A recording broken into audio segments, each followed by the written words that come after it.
Let me tell you something strange about the people who get closest to what they want. We tend to assume success is mostly about effort. Work hard enough, want it badly enough, and you'll get there.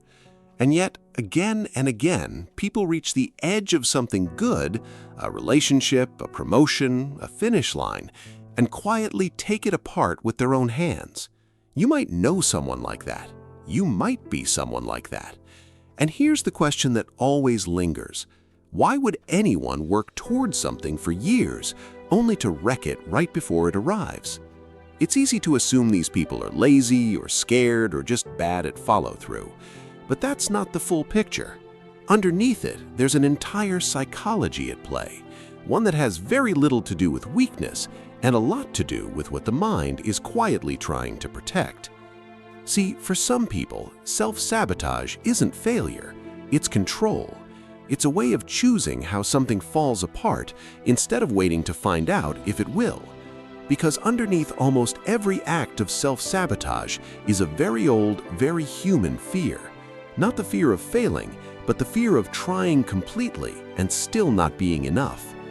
People who do this aren't reckless. Often, they're the ones who think the most, who replay conversations, who prepare obsessively right up until the moment it matters most. Then something shifts. There's a concept in psychology called self-handicapping. In 1978, researchers Edward Jones and Stephen Berglas ran an experiment where people were given a test made of unsolvable problems, but told they'd done extremely well anyway.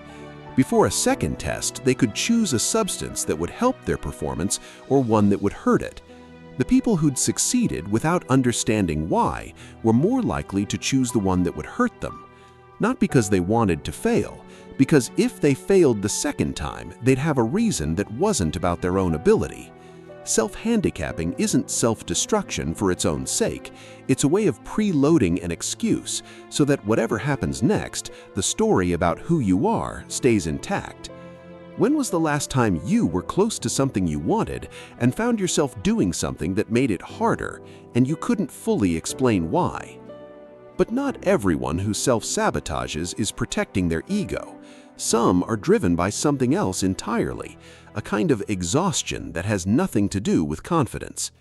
For a lot of people, trying fully and still failing feels unbearable in a very specific way. It would prove something they already suspect about themselves. So the mind finds a quieter way out.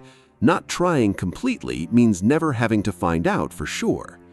Psychologist Martin Covington spent years studying this exact pattern in students and called it self-worth theory. His research found that when people believe their ability and their worth as a person are the same thing, trying hard and still failing becomes terrifying. Because it doesn't just mean the task didn't work out, it means they aren't enough. So some people quietly lower the bar, they underprepare, they pick easier goals.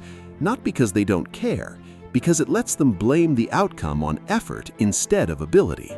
It's not laziness, it's a trade, a smaller failure now to avoid a bigger one later.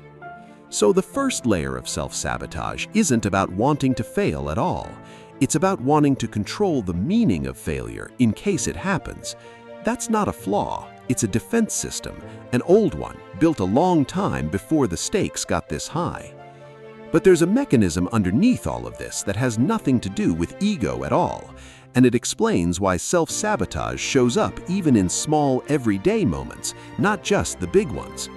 Researchers Sirois and Sirois Pychyl studied procrastination for years and found it isn't really a time management problem, it's an emotion regulation problem. When a task feels uncomfortable, the mind looks for the fastest way to feel better right now, and avoidance works immediately, every time. The cost just gets pushed onto a future version of you who isn't in the room to argue about it yet. That's the pattern worth sitting with. Self-sabotage often isn't about the goal at all. It's not disinterest, it's the mind choosing comfort in this exact minute over a version of you it hasn't met yet. Here's the part that explains why some people sabotage things that are going well, not just things that feel hard. Psychologist Swann spent decades on something called self-verification theory. His research found something counterintuitive. People don't just want to feel good about themselves. They want to be seen the way they already see themselves, even when that self-view is negative. If someone quietly believes they're not built for good things, a relationship going well or a success arriving easily can feel less like relief and more like static. It doesn't match the story. So, without meaning to, the mind starts looking for a way to bring the situation back in line with the belief.